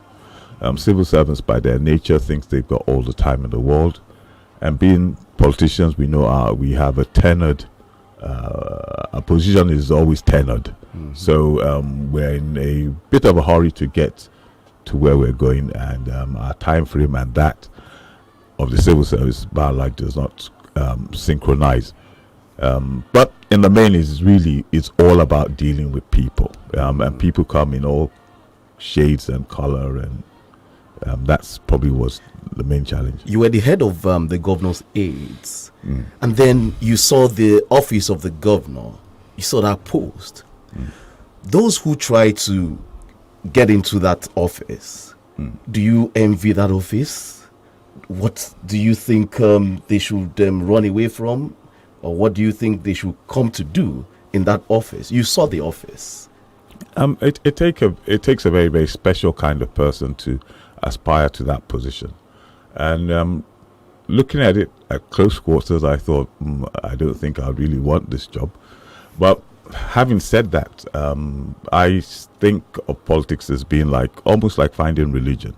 So you must have some kind of vision, you must have some kind of conviction, you must have some kind of belief. And also underpinning all that must be like a raft of values which will inform your decision to try to take the state in a certain kind of direction. So it's a bit of a challenge, but it's service nonetheless. Most of it thankless, but service to improve a lot of our people. It's a pretty demanding and challenging. I will take a very, very special kind of person to fill that position. Would you be that special kind of person in the nearest future? Looking at it at close quarters, in as much as I'd always put myself up to be of service to the state and to the nation, I think I'll pass on that. We'll go on this short break. When we come back, we still have in the studio the former Chief of Staff to the Governor of your state, Chief BC Ilaka. He's here with us. Don't go away. It's still the podium. When the people became silent, the government became oppressive. It's time to lend your voice to politics. On 32 FM 94.9. Who will rise from the ashes of postponement to claim their place among the greats? And will the greats rise again? Watch the Olympic Games Tokyo 2020 on SuperSport from the 23rd of July to the 8th of August. Watch them rise at all gold medal events on 8 dedicated channels. Get and stay connected to DSTV. Watch them rise on SuperSport, your world of champions on DSTV. Uncle Dentist, what be cavities and how Colgate take they protect my teeth from cavities? Shey they use Comfort? No dear, na hole for teeth they cause most tooth pains will be cavity. But if you use Colgate Maximum Cavity Protection, take brush every day. The confirmed formula could help keep natural calcium inside our teeth. We could protect them from tooth decay. Time don't reach to upgrade to the world's most chosen toothpaste, Colgate. Because Colgate locks calcium in. And the Nigerian Dental Association, they recommend Colgate. My husband, at the hospital today, the nurse said it would be good for me to rest after this baby before having another pregnancy. She said it will allow my body to heal and recover fully. My friend Baba Junior said the same thing to me the other day. He even told me they are using family planning for childbirth spacing and to prevent unplanned pregnancy. Yes, family planning. That is what the nurse called it. She said there are different methods of family planning to choose from, and that any one I choose is safe and effective, and that I can get pregnant again anytime we decide to. She even said they will give me counseling on all the methods before I make my choice. Family planning is a safe and effective way for childbirth spacing and to prevent unplanned pregnancies. For confidential information and counseling on pregnancy planning, call the toll-free contact center on 080-000-22252 or visit any hospital with a green dot logo to take up a method. This message is brought to you by the Federal Ministry of Health and Mary Stopes, Nigeria, with support from the Danish government. Babe, I won't see you again till next week. I've really missed you. Nah, I miss you more. That's impossible because I miss you more. Me, I miss you like Ilode. Oh my. Wow, babe, we've been talking for like forever. Oh yeah. Time to hang up. No, you hang up. Okay. Let's hang up on 3. Okay. 1, 2, 3. You didn't hang up. Neither did you, Joe. That's because I don't want to stop hearing your voice. Aw, babe. Your pillow talk doesn't have to end when you talk all day long for just 11 co per second to all networks. Dial star 311 hash to get talking right away. Glow Unlimited. Bola, ilé ẹ̀kọ́ gíga wo ló wá wọlé sí báyìí? Èmi ò tí ì rí bí kankan wọ̀ o. Mo ti ṣe ìdánwò àṣewọlé sílé ẹ̀kọ́ gíga láìmọye ìgbà. Wo ó tiẹ̀ ti sú mi pátápátá kí n má tàn ẹ́. Ó sú ẹ̀kẹ́, má dára rẹ̀ láàmú jìnnà. Apex tutorial classes nìkan ní ọ̀nà àbáyọ láti kọ ìdánwò post-UT classes. Bẹ́ẹ̀ ni o láǹfààní láti jókòó ṣèdánwò àṣewọlé ẹ̀kọ́ gíga. Ìyún post-UTME lẹ́ẹ̀kan ṣoṣo pẹ̀lú máàkì tó bù àyà. Bákan náà ló sì lè jókòó ṣèdánwò bíi WAEC, NECO, UTME tó sì yànyọ lẹ́ẹ̀kan ṣoṣo. Ìgbáradì aláìlẹ́gbẹ́ náà ń bẹ fáwọn akẹ́kọ̀ọ́ nípele JSS1 sí SSS3 láwọn morning and evening classes wọn. Ó dà o, bó o wá ní ètò ìforúkọsílẹ̀? Ìròyìn ayọ̀ gbà ni pé ọ̀fẹ́ ni ìforúkọsílẹ̀ ní Apex tutorial classes tó wà ní Mobile Petrol Station UI tàbí ládojúkọ Zenith Bank Iwo Road. Wọ́n tún wà lẹ́gbẹ̀ẹ́ Marshall Petrol Station Oríta Àpẹ̀rìn. Bákan náà ní Old Debisi Terminus, Sẹ̀lẹ̀ Bus Stop, Old Ife Road àti Express Plaza Ẹlẹ́yẹlé Nìbàdàn. Ẹ lè pè wọ́n sórí 0805-085-4922 tàbí 0817-202-7411. As you don't pass exam, now God the way. In order to matter, matters of the state must matter to you. If some people are crying that they are in darkness, they should go and hold those who vandalize the installation. Let me say that the political crinkle. Stay tuned to politics on 32 FM 94.9.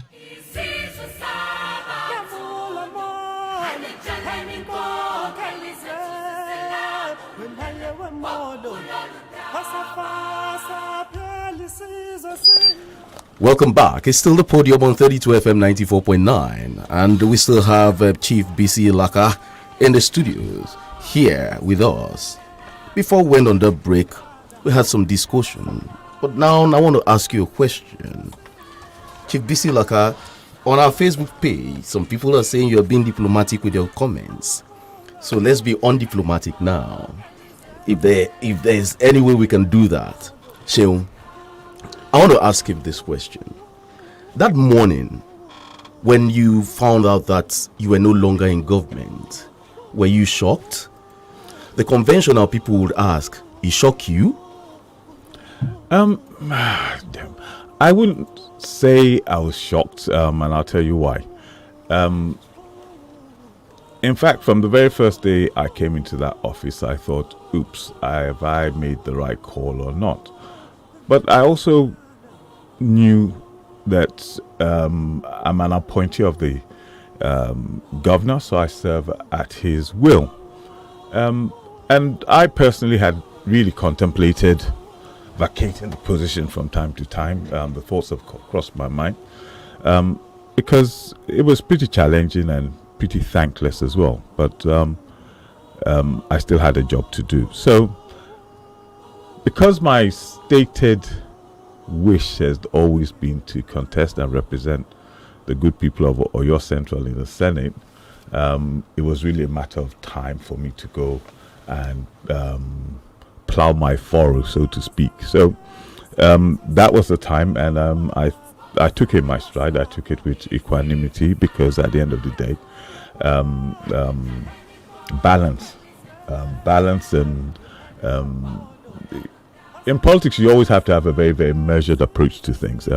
It's not a case of about being emotive or whatever. I knew for a fact that I discharged my responsibilities to the best of my ability. There's no tarnish, no stain, there's no scandal, there's nobody that can say there's any kind of malfeasance on my part. So I left with my head held high, saying that BC Laka held this post, and he did his best.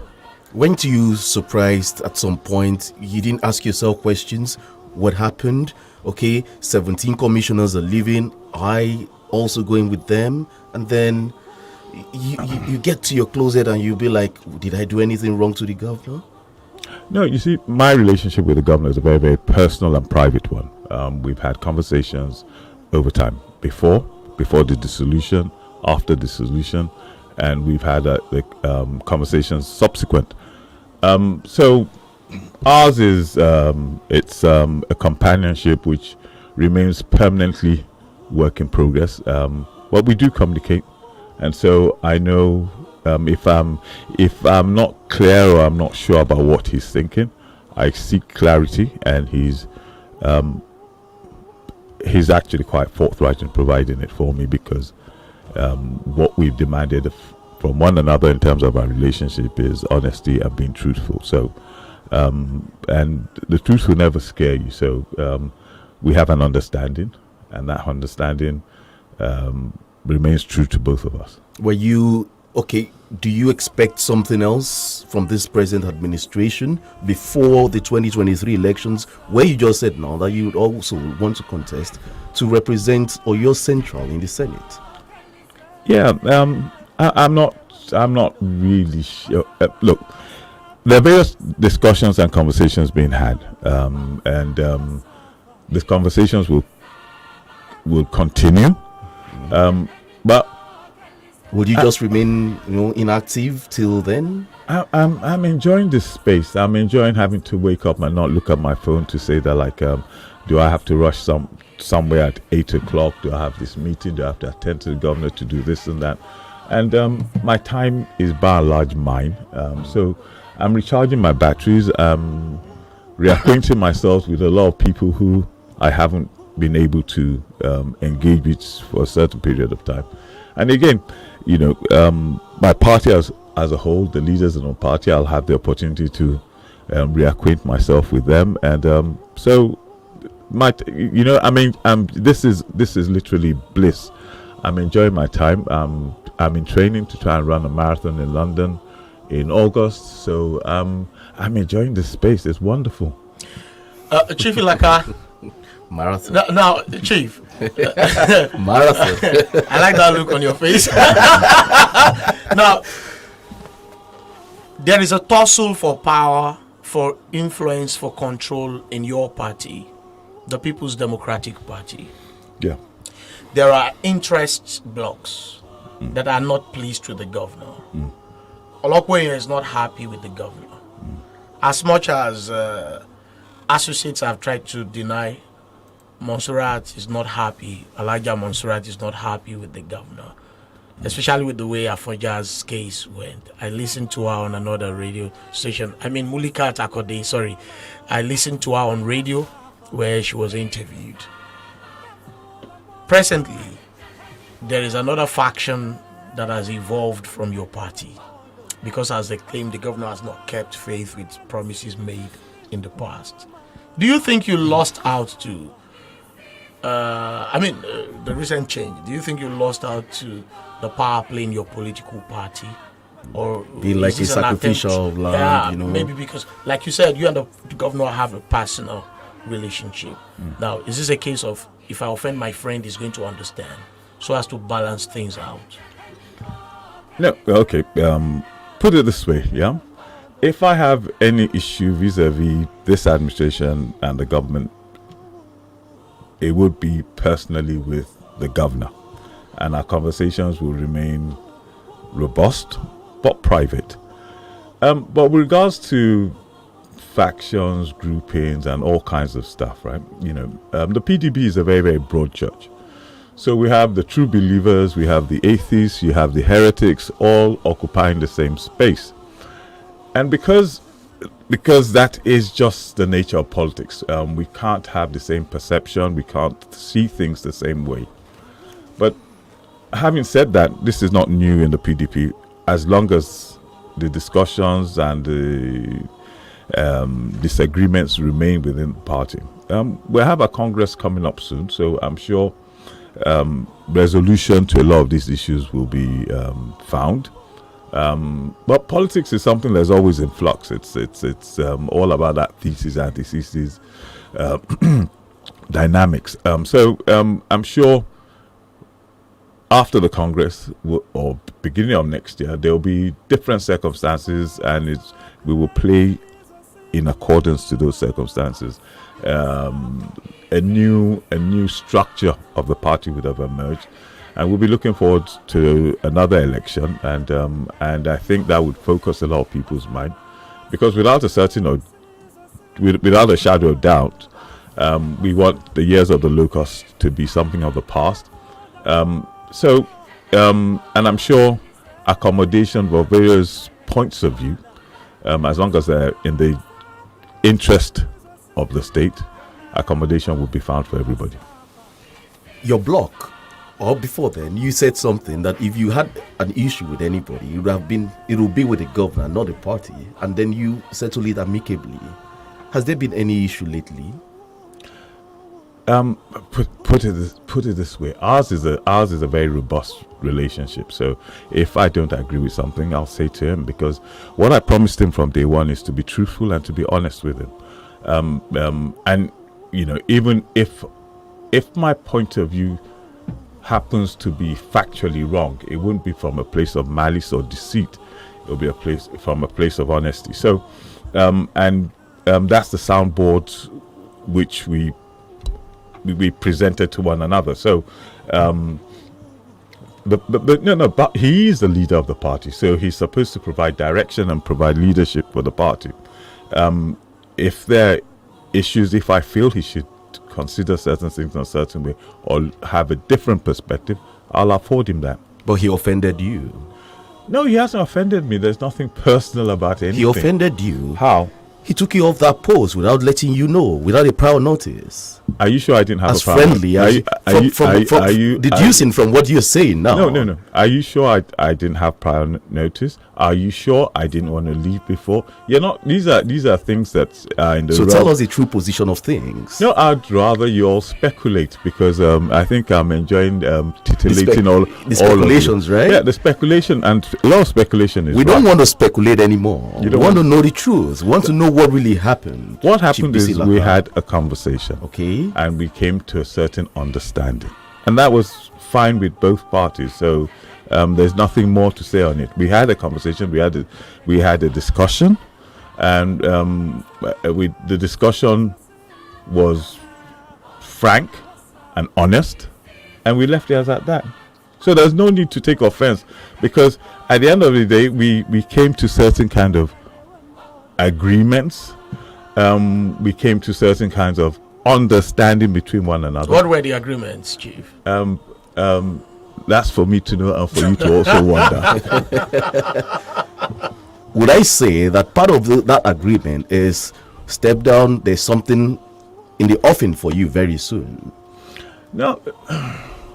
Look, in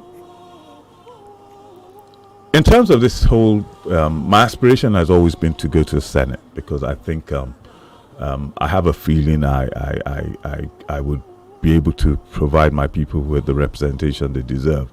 And it's a very, very kind of blinkered focus, and this might be my last hurrah, so I might as well put my all into it. So that's my own kind of perspective. So if you don't get it now, you wouldn't contest anymore? I think wouldn't you think that if I don't get it now, I should really think, has this really been worth my while? Because you just said now it might just be your last shot. No, you see, I'm offering myself for service to the people. Yeah. And if all it has been a close call, in as much as that we've been in opposition in the main, and there's been certain kind of challenges in the political space.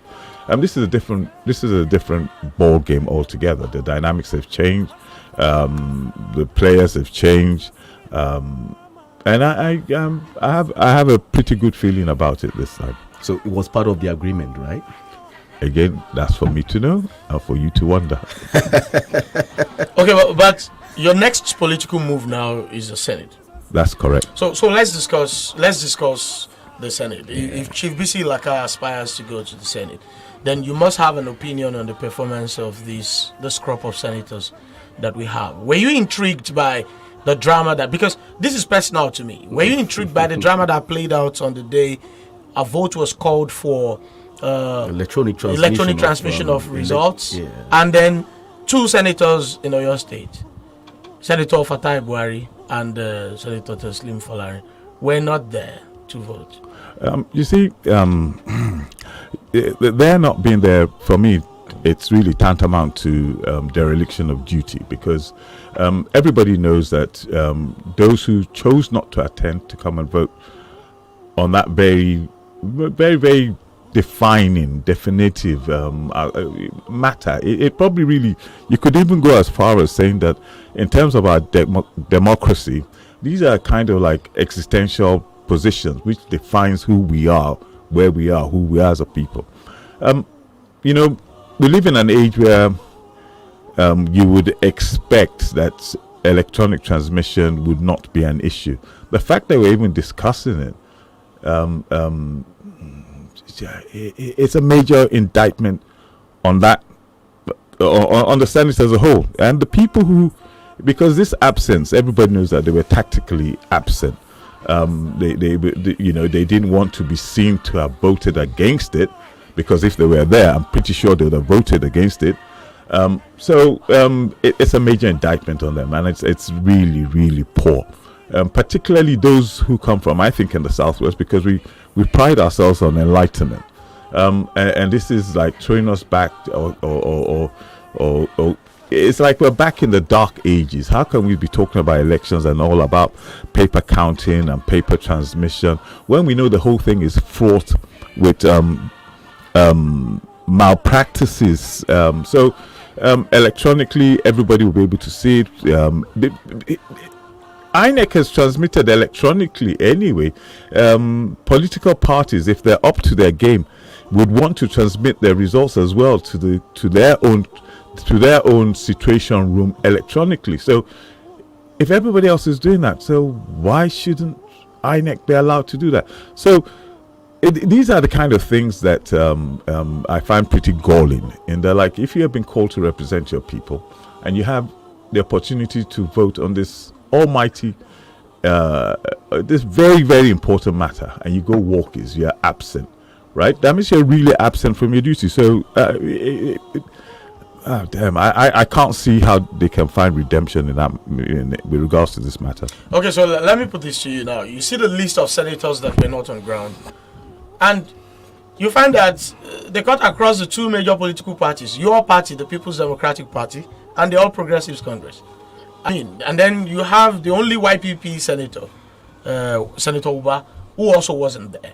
Now, the question for you is this: the dereliction of legislative duties. Now, is it particular to political parties, or it's about the individuals? No, I think it's a mixture, yeah. Because at times, people look from that vote. You could see a trend, right, and you could read it to say, oh, particularly in the Southwest, I'll say, those who were absent, you knew they were operating on direction, or those who were there, yeah, they fell into two camps: those who were there who voted against, and those who were absent. Yeah, you had a couple of other people, notable people as well, who actually voted for. So some people operated on the direction of the party, so to speak. But these are moments whereby you have to like stand up and be counted and say that if you think your party is wrong on this, stand up and be counted and say, yes, the party is a platform for me to get elected, but ultimately I represent the people. So for you as a person, if Chief Bisi Ilaka made it to the Senate and his political party, say the PDP, took a decision, right, on a particular policy matter that was up for vote, now Chief Bisi Ilaka could decide to take a detour if he didn't agree with his party. Very much so, because you see, look, we can't do things without values, right? It's our values that define us. And when those values define us, they also inform the kind of decisions we make. So if it's contrary to my particular belief, I would definitely vote against it, because I have my conscience to contend with. That have I done the right thing? And I have a lot of people that I'm pretty answerable to, which starts from the electorate in the main. Then I've got my peers, my children, the people I went to school with, the people who asked me the question that did you do that in good conscience? And I would like to be able to look them in the eye and say, I did it in good conscience. Chike, please allow me to drag this through with him a few minutes. Go ahead. You lived in the UK. Yes, I did. I heard, I don't know if it's true, that you side with the Labour Party. I remain a member of the Labour Party. So what was the motivation for joining the Labour Party? Was it an ideological alliance or what? Yes, it probably was, because my interest in politics started from a very, very Marxist perspective. And Marx is going up to Lenin and beyond. I read about people like Pastukanis, Fanon, and I was kind of quite intrigued. I liked the concept that the Labour Party birthed what is the welfare state, and they had themes that really appealed to me, which was like, particularly, for example, with regards to the National Health Service, which is based on not on the ability to pay, but on the need that the individual has. So they had fundamental themes like that, and that really resonated with me. And look, all politicians are basically cut from basically the same cloth, but some are a little bit more compassionate or more people-oriented than others, and I think that it remains at the heart of the Labour movement. Okay, so this is the final one before I allow Chike to come in. The Labour Party is welfareist by ideology. There's a major jostle You're for taking like a the guess center where I'm going, right? Center position. You're preempting me. Okay, so now this is it, but largely the Labour Party is welfareist, right? Yeah. Now you have been with Accord.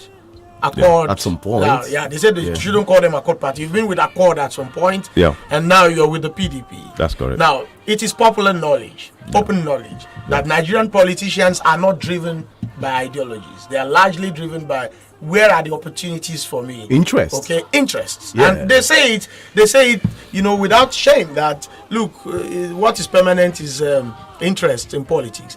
Now, you are with the PDP now. The PDP is not particularly known for welfareism.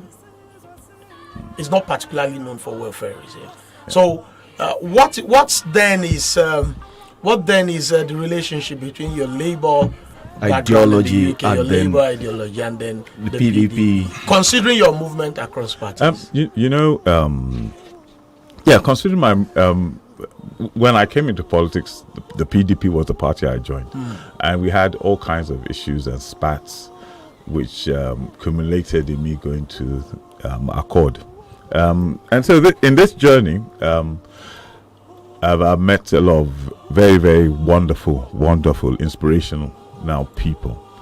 But what attracts me to the PDP here is that it is not governed by dogma or diktat, as opposed to those on the other side of the divide, particularly those of the APC and all that. the progressives. The so-called progressives. The progressives is just the word. There's no substance. There's no meaning to that word anymore. It's just bandied about. It's just like those who wear the owl cap, thinking that they are the descendants, but they're not, or disciples.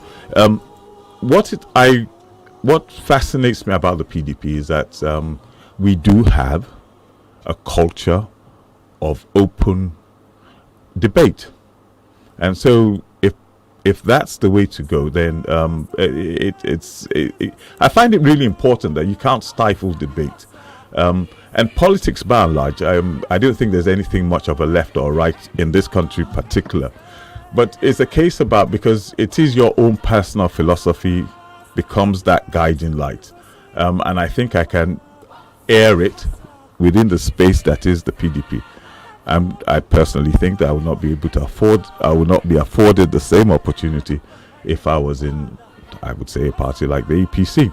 So, and again, this left and right thing is a little bit of a mishmash, because there's a permanent scramble or struggle to squat and occupy the middle ground. Let's go straight to this.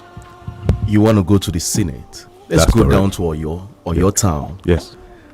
You are the Ladilu of Oyo. That's correct. What's the significance of that powerful title? I've been informed that before myself, the last occupant died about 25 years before I occupied the position. So, and I'd like to think that, and I know for a fact that by and large in Oyo, our titles aren't wishy-washy. They are usually fit for purpose. And I think they felt my calling was to bring our people together, to galvanize our people, to galvanize progress for the town. And hence I was bestowed with that title, which is being a title of honor, a badge of honor, which is something I feel very proud of. And then have you lived to that expectation? That's not for me to say. It's for people to judge and say, has the Ladilu lived up to his billing? Because I feel if you've lived up to your billing, then you shouldn't need going to the Senate anymore. You see, if you want to change the lives of people, or you want to change things in the environment, you need government. Government is the thing. It is that big change maker. You can have all the ideas; they'll remain in your head. But if you can't inform and change policy, or even particularly even inform change strategy. You might have a strategy for educating or making our people technologically literate. And if it is government that drives this, the big ideas, the big things, you need government. The small things I can probably do within my own capacity. But if you're really going to if you're going to be impactful, if you really do want to make a change, government is the vehicle to do it. You have relationships with some of those in Oyo. Yeah. How is Honorable Muhyiddin Alatide? No, he's a great brother of mine. He's somebody who I have a lot of time for, and I feel like he's we were in accord together. But even other than that, we have other thoughts which are stronger and deeper than that. Is it as deep as the one you have with Honorable Asimiu Alarape? If I'm being factual with you, you can't compare the two. My relationship with Asimiu Alarape is a kind of brotherhood, but with Muhyiddin, it's a little bit deeper. We'll go on a short break, and when we come back, we'll discuss more and we'll open the phone lines. You want to speak with Chief BC Laka? Keep your fingers crossed. It's still the Podium on 32 FM 94.9. In order to matter, matters of the state must matter to you. If some people are crying that they are in darkness, they should go and hold those who vandalize the installation. Let me say that the political crinkum. Stay tuned to politics on 32 FM 94.9. Some people have that special phone number. Sometimes it's the first number you ever had. Or that number that rhymes with your birthday. Or the number that your first girlfriend, Titi, gifted you. Now, imagine having that number taken away from you and giving to someone else, all because your line was inactive. Oh no. Oh my, such painful stuff. But guess what? With Glow Always On, that won't happen, because for just 500 Naira, you stay connected to the Glow network even if your SIM is inactive. Now you can really rest easy and never worry about any of that, because Glow Always On will keep your phone number for you. Just dial *777# and select Always On to subscribe. Uncle Dentist, wetin be cavities and how Colgate take dey protect my teeth from cavities? Shey dey use comfort? No dear, na hole for teeth dey cause most tooth pain wey be cavity. But if you use Colgate Maximum Cavity Protection take brush every day, the confirmed formula go help keep natural calcium inside our teeth wey go protect them from tooth decay. Time don reach to upgrade to the world's most chosen toothpaste, Colgate, because Colgate locks calcium in. And the Nigerian Dental Association, they recommend Colgate. Who will rise from the ashes of postponement to claim their place among the greats? And will the greats rise again? Watch the Olympic Games Tokyo 2020 on SuperSport from the 23rd of July to the 8th of August. Watch them rise at all gold medal events on 8 dedicated channels. Get and stay connected to DSTV. Watch them rise on SuperSport, your world of champions on DSTV. Délé pàdí mi tó jáyé jù. Wà á ṣeré ọmọ ìyá mi. Ìgbà wo ló tún ṣẹ̀ṣẹ̀ já ẹṣin ọkọ̀ tuntun eléyìí? Ọkọ̀ tuntun báwo? Ikọ́ ṣoṣo tó mọ̀ mímọ̀ náà ni. Irọ́ ni o, ní mọ́tò tó ń fojoojúmọ́ gbowó lọ́wọ́ ẹ̀. Báwo ló ṣe ṣe tó fọ́ dàbí tuntun báyìí? Iṣẹ́ ọwọ́ Service King lórí ẹ̀. Tẹ́ bá fẹ́ tí mọ́tò ṣe kó dàbí tuntun, Service King. Bẹ́ẹ̀ni, Service King #1 auto servicing company tó ń sọ mọ́tò di tuntun bí ìyàwó àṣẹ̀ṣẹ̀ gbé. Èyíkéyìí ìtọ́jú ara ọkọ̀ tẹ́ fẹ́ ṣe, bó bá jẹ́ mechanical, bó jẹ́ body work, ẹ dá gbogbo ẹ̀dá Service King. Àwọn akọ́ṣẹ́mọṣẹ́ pẹ̀lú iṣẹ́ ìgbàlódé ni wọ́n fi ń sọ mọ́tò di tuntun lọ́dọ̀ wọn. Èyíkéyìí pààtì ọkọ̀ tẹ́ bá ń fẹ́, direct ni wọ́n kó ọ wọlé látòkè òkun. American cars, Japanese cars, tó fi dórí German cars. Diagnosis ìyẹn àyẹ̀wò ni wọ́n á kọ́kọ́ ṣe kí wọ́n tó dáwọ́lé mọ́tò rẹ̀. Wọ́n mójúlẹ́jà ìgbàlódé spray painting tó fi mọ́ baking. Tinútẹ̀yìn ni wọ́n sì fọ mọ́tò fún gbogbo oníbàárà wọn wọn tí wọ́n bá parí iṣẹ́ bí ọba ní service king gua sí plot 36 college crescent abel kóyèjọ layout òkè àdó ìbàdàn 09135380000 service king ọba tó ba lórí gbogbo mọ́tò. Just because you do not take an interest in politics doesn't mean politics won't take an interest in you. The funds spent were properly spent because we got them from intervention funds. Only you waka come. There is God. I don't know which party my wife belongs to, but she belongs to my kitchen and my living room and the other room. Stay in tune with politics on 32 FM 94.9.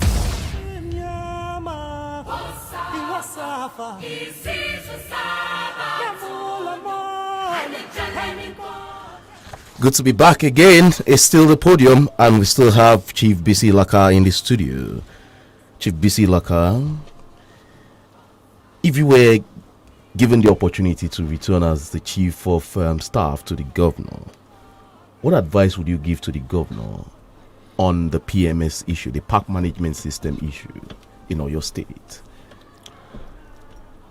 Anyway, the issue of either returning as a chief of staff has been foreclosed anyway. So, but if I have to say anything in regards to the park management system, is this is an innovation that this administration has tried out.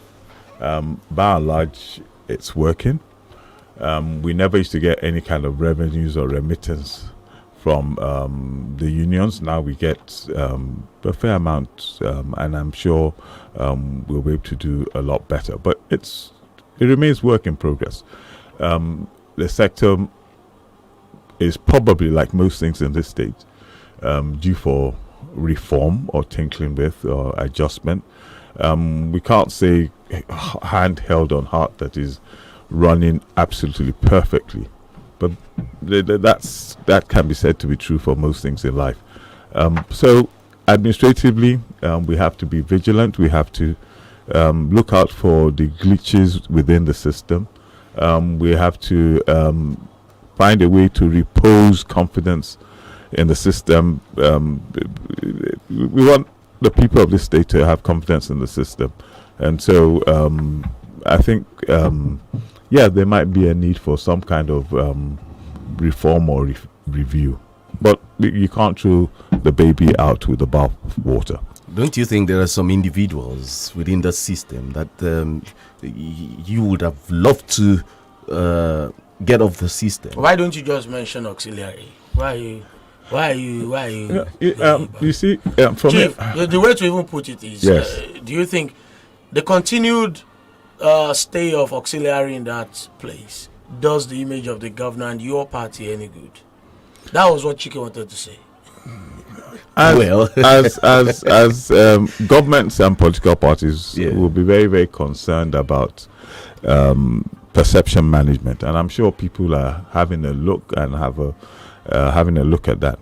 But having said that, our focus has to be on the system itself, and not the individual, and not the individuals who's causing a problem within the system. So if the system is strong and robust, it would not leave rooms for individuals to veer off track, so to speak.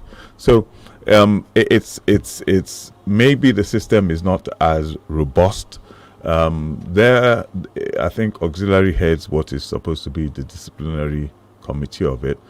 So it's having to look at it in its totality and see and come up with a mechanism that makes people accountable, provides for more accountability, so to speak.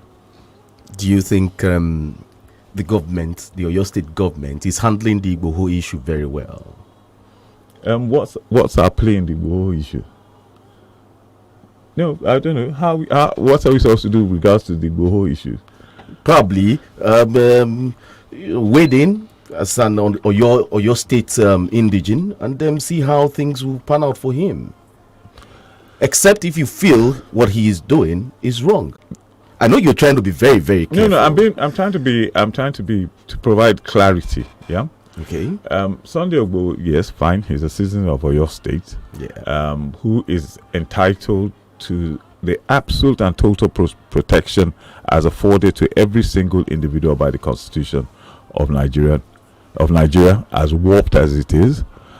So, if there's any need for us to, or for the government, because I can't really speak for the government, if the government needs to wade in to protect its citizens, to defend the constitutional rights of its citizens, I'm sure it will do so. But within that space, you have to understand that the aspiration as espoused by the governor is that for restructuring of the whole country, right? I.e., for us to restructure our political space. His is not an agitation for some kind of succession or so there's two thrusts to this argument to rearrange how we live together or not live together. So he's on one side of the divide. The government, as led by Engineer Seyi Makinde, is on the other side of the divide. But having said that, having sworn an oath to protect the citizens of this state, I am quite sure that the government will be up and doing if they feel his constitutional rights are being infringed. You want to speak with Chief BC Ilaka briefly. The number to join us with is 070-55,949 and 080-970-949. You want to ask Chief BC Ilaka one or two questions. The phone lines are open. Hello, good morning. Good morning, Mr. Mabog. Your name and where you're calling from?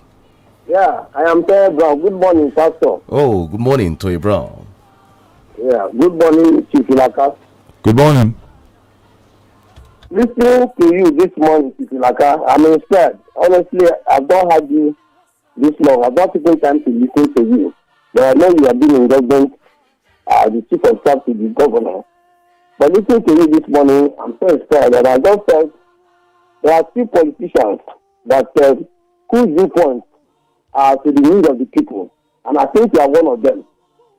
I want to ask you, Chief Ilaka, yes, you seem to have very large exposure within the political sector and even within and outside. Don't you think your services are still needed now than waiting till 2023 to go to the Senate? Because I think the people of Oyo State still require your services. Thank you very much. Thank you ever so much. I'm most flattered by your very kind words. I put myself up for service for this state, for this country at all times. So if I'm called to act in a certain capacity, I probably would have to relinquish this wonderful freedom I'm enjoying. Wonderful freedom. Yes, it's bliss. I wish to join you. Hello, good morning. Hello, good morning. 070-55,949, 080-970-949. There's this message here from Adewale Rapturi Kafar. It says, what makes auxiliary a saint than Chief Sunday Igboho to the PDP government? If this government will be fair enough, PMS should be arranged in a way that the next governor would allow it to continue. Hello, good morning. Hello, good morning. Okay, you call us back. Hello, good morning. Okay. There's this message from Abiodun Stephen. Abiodun Stephen. Try as much as possible to be civil when you send messages on social media, please. Hello, good morning. Hello. Hello, good morning. Your name and where you're calling from. You have 30 seconds. Ibrahim from Abata. Go ahead, Ibrahim. Yes. My question is for Chief Ilaka. Good morning, sir. Is about, do you have anything like continuity as you achieve the chief of staff to the governor? Do you have anything like this continuity? And did you ever work towards continuity of anything that has occurred from the past administration? I mean, the Azimubi regime. I believe even I can answer the question of continuity. I mean, because the government has been working on a lot of things that the Ajimobi government started.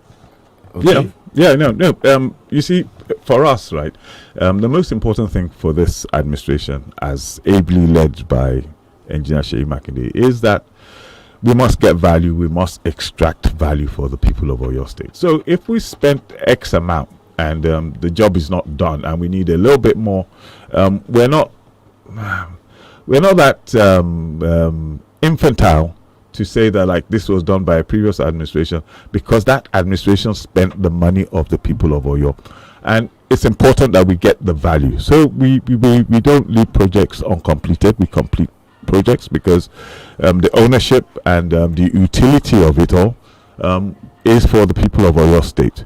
And with regards to my particular position as the chief of staff, there are certain things that we were doing midway. I'll give you one example. We're trying to like put together an MOU between the Ogun River Basin Development Authority, and it's a very, very defining arrangement because the Ogun River Basin Development Authority has a lot of assets in the state. Some of it relates to water supply, and some of it relates to irrigation, erosion control, youth employment, and all kinds of stuff like that. And they're domiciled in the state, and there hasn't been enough synergy between both parties. And so we initiated moves to get a better working relationship so that we can extract, as per usual, more value for the people of Oyo State. So that's being continued by the current chief of staff, because anchoring it as well is a technical team which is led by very, very, very competent people in various ministries. So that has to continue, and that has to come to an end. So there are various other things like that. I can mention a number, but I'm just using it as an example. But Chief BC Laka, we have to go. I wish we could talk on and on and on and on. I wish we had like more time to discuss this. But we have to go. We have to go now.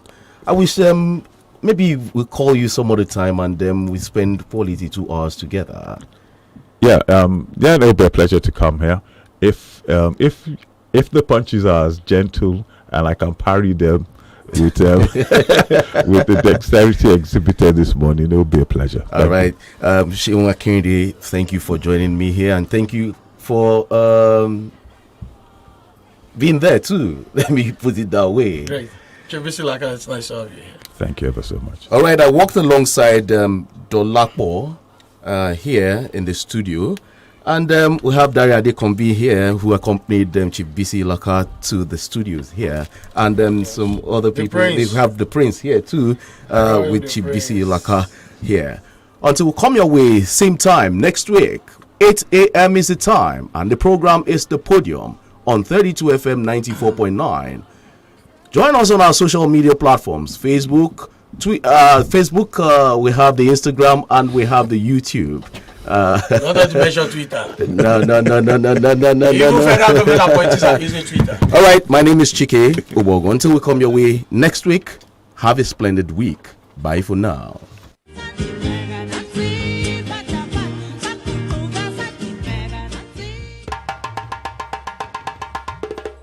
Nibo long baby oh, Nibo long baby.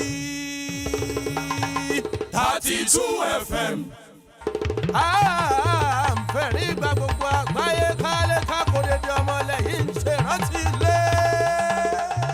32 FM ni wọ́n ń pè bí.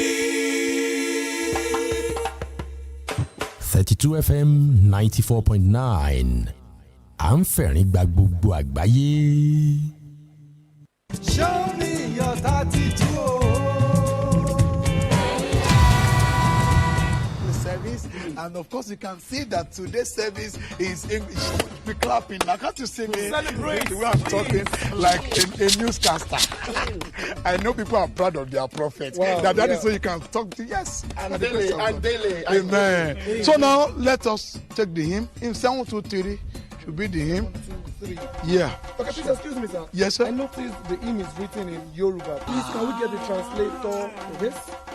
because of our English service. Well, the head of choristers. Okay, what will happen is that the head of choristers will lead it in English while we speak in Yoruba. By next week Sunday, we're going to be getting the Yoruba, the English hymn now. So today, head of the choir.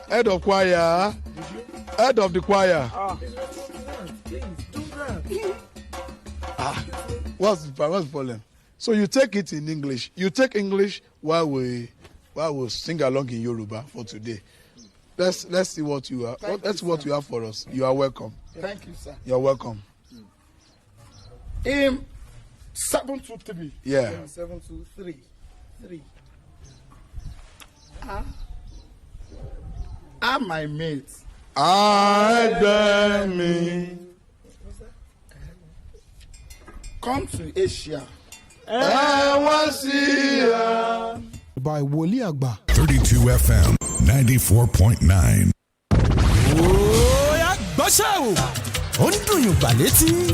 32 FM ló ń pè bí 94.9.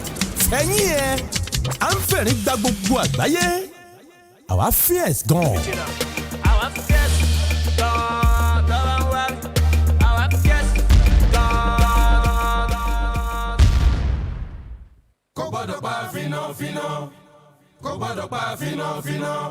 Ikú tí ò bá pa lágbẹ̀dẹ. Kò gbọ́dọ̀ pa fínà. Olóore ìlú. Ká máa rí umú jẹ. Àjẹ́ yóò lẹ́gbẹ́ tiwa, àmú yóò lẹ́gbẹ́ tiwa. Kámúkù bá sọ́yán tẹ̀lé kàlárì. Ẹni ebi ń pa lórí kàtó mọ́nàmọ́ná. Bámúbámú láyò. God punish anybody wey wan spoil democracy. Ọlọ́wẹ́ mọ̀wé.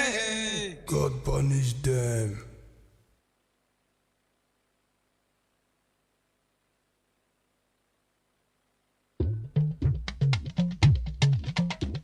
Ọkú bàbá. Ọlọ́wẹ́ mọ̀wé.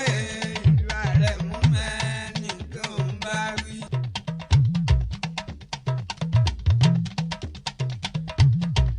Nàìjíríà. Ẹni ọgbọ́n bẹni ọgbọ́n. Ẹni ọgọ̀ ni ọmọra wọn. Àmọ́ bí èèyàn bá sọ pé ní ọgọ̀ yóò dìjà. Ẹkú wá pọ̀ mà pé tí ń ṣe wọ́n dá. Bí ẹkú wá gbá. Kẹ́bà má pé tí ń ṣe wọ́n dá. Ẹkú wá pọ̀ òní máa lélùlẹ̀ ńgbà ogbó.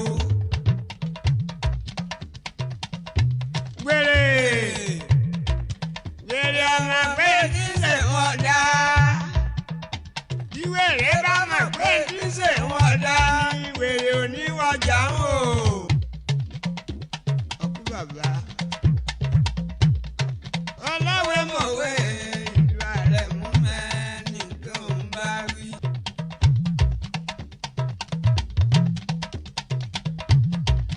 Nàìjíríà. Ẹni ọgbọ́n bẹni ọgbọ́n. Ẹni ọgọ̀ ni ọmọra wọn. Àmọ́ bí èèyàn bá sọ pé ní ọgọ̀ yóò dìjà. Ẹkú wá pọ̀ mà pé tí ń ṣe wọ́n dá. Bí ẹkú wá gbá.